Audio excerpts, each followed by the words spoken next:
Hello guys, today the topic which we are going to discuss is floating exchange rate system. Floating exchange rate system is a system where price of a currency is dependent on demand for and supply of that currency. Absolutely. It means that the exchange rate is purely dependent on demand and supply condition of a certain currency. There is no government intervention and there is no any other kind of intervention. Exchange rate is purely dependent on demand for and supply of the currency. If demand would exceed supply, there would be an upward pressure on exchange rate, and if supply would exceed demand, there would be a downward pressure on exchange rate. Okay, this is the exchange rate system where the price of one currency is purely dependent on the balance of payment position of that country. Actually, this is the balance of payment itself which influences the demand for and supply of the currency of the respective country. If the balance of payment position will improve, we would see that demand of the currency would be rising and supply would be falling. And if the balance of payment position would worsen, the demand of the currency would be falling and supply would be increasing. So actually, the exchange rate is dependent on balance of payment position. It means that it is dependent on the inflows and outflows of the balance of payment. If receipts in the balance of payment will increase, demand for the currency will increase, while if payments on the balance of payment will increase, it will increase the supply of that currency. Now let's understand that how demand for a currency is being influenced. And in order to understand that, we are assuming that there is only exports and imports in the balance of payments. We are assuming that balance of payment only comprises of exports and imports. There is no other thing. We are just assuming that initially. Later on, that would be made clear that if other things are also there, that would not make any difference on the theory. It will still remain the same. But for the time being, we are assuming that in the balance of payment, there is only exports and imports. And the demand for a currency is dependent on exports of that country. Let's see how with the help of the following diagram. You can see in the diagram that the trade between UK and USA is being shown.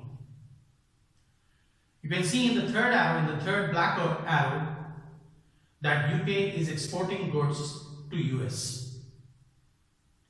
And US is paying for those exports to UK either in the form of dollars or in the form of pounds. Let's suppose if the USA is paying dollars, then mind it that dollar is not a medium of exchange in the UK that will be converted, and the UK citizens or firms will supply dollar in the market, and against that they will demand pounds. You can see this thing happening on the right side bottom of the diagram. UK is supplying dollars which it earned from the USA against the exports, is selling dollars in the money exchange in the currency market, and against which it is demanding pounds. So mind it that whenever foreign currency would enter a country, that would create demand for the currency of the respective country. Now, let's suppose that USA is not paying dollars, USA is paying pounds to the UK. In order to acquire pounds, the US citizens or firms will have to sell their dollars in the money exchange and currency market, and against which they will demand pounds.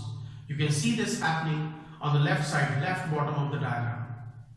US citizens or firms are supplying dollar in the money exchange against which they are demanding pound to pay to the UK.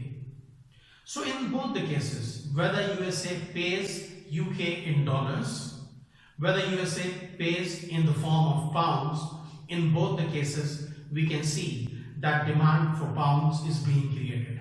Now let's consider the supply. Supply is dependent on imports. The higher the imports, the greater the supply of UK currency in the market. The lower the imports, the lesser the supply of UK currency in the market. Let's consider this thing, let's understand this thing with the help of the diagram. Now this diagram is showing the effect of imports. Now UK is an importer and USA is exporter. UK is importing goods and services from USA and UK is paying either dollars or pounds to the USA. If UK pays dollars to the USA, then in order to pay dollars, UK would have to acquire dollars. And to acquire dollars, UK will have to sell pounds in the market and will demand dollars. It means that supply of pounds is being created in order to buy imports.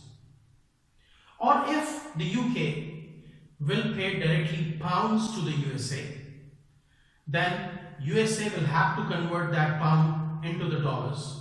Then US citizens or firms would supply pound in the market and will demand dollars against that.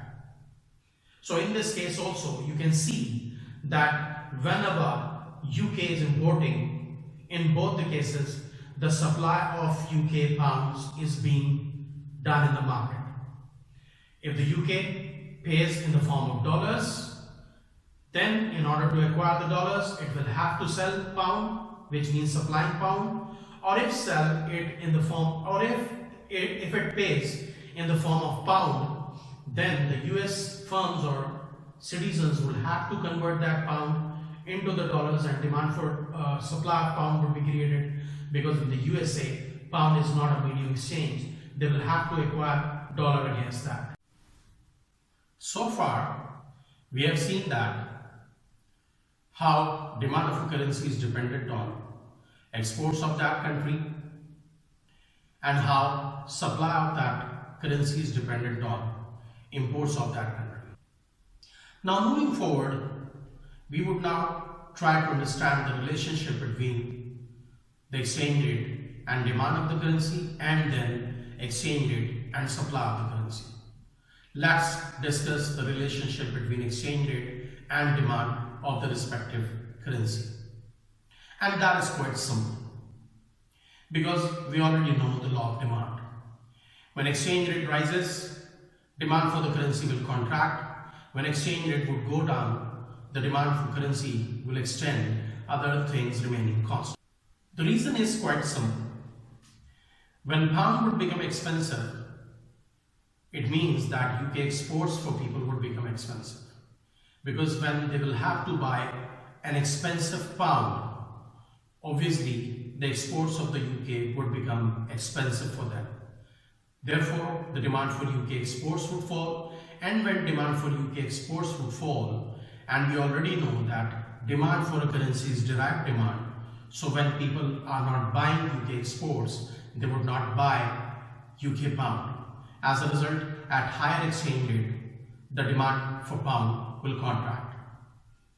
And if the pound becomes cheaper, let's suppose $1.17 for 1 pound, it means that UK exports are becoming cheaper for people. They would buy more UK exports, and as a result, demand for UK pound will extend.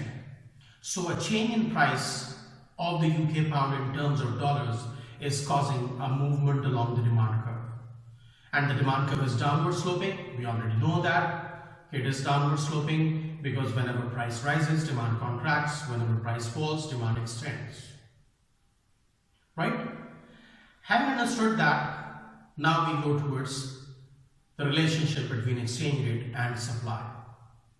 When the exchange rate will appreciate, supply of the dollar, supply of pound would extend. when exchange rate would depreciate, supply of pound would contract. Again, the reason is quite simple. When pound would appreciate, it means imports in terms of pound are getting cheaper.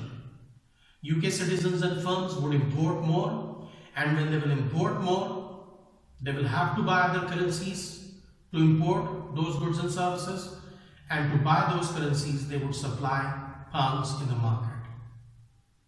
So whenever the pound would appreciate, imports would become cheaper, people would import more, and to import more they would buy other currencies, and obviously the supply of pound would increase.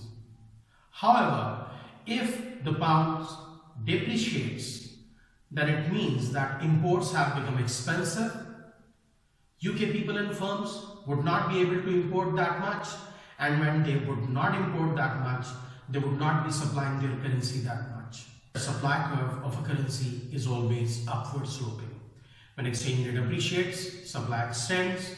When exchange rate depreciates, supply contracts. Now, moving on the last section of our discussion, and that is equilibrium exchange rate or market exchange rate. I'll again explain and repeat the same traditional thing. Equilibrium exchange rate or market exchange rate is that exchange rate where demand of a currency is equal to supply of that currency. When demand is equal to supply, there is no upward pressure, no downward pressure on exchange rate would be stable. So we have seen that how floating exchange rates are determined. Floating exchange rates are determined by the demand and supply and the balance of payment position of the country. In our next video, we will consider the advantages and disadvantages of floating exchange rate, and we would then move forward to understand what is fixed exchange rate and then manageable float system. So keep on watching my videos. Thank you very much.